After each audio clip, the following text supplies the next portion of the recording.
Welcome to FoxLearn. In this tutorial, I'll show you how to drag and drop text files into a rich text box.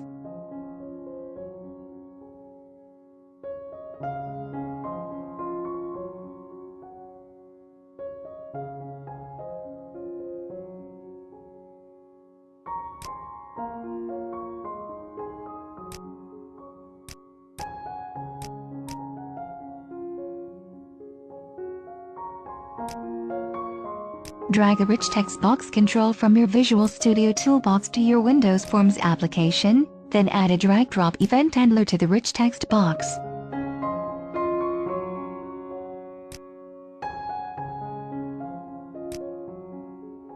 Next, add a load event handler to your Windows Forms application, then set the Allow Drop property of the RichTextBox control to True.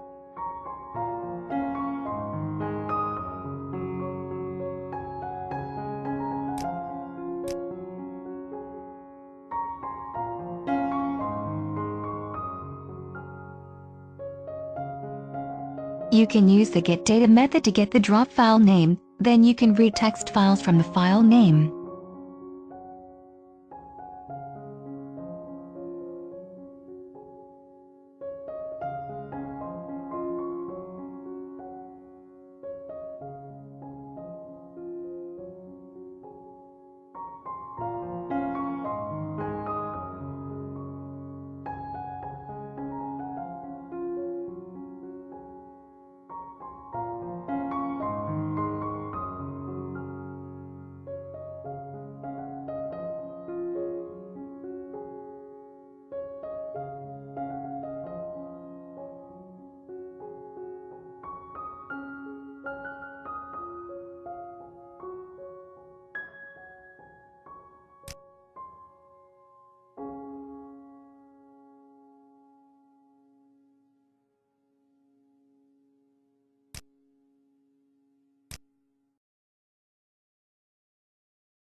Thank you for watching this video and don't forget to subscribe to my channel.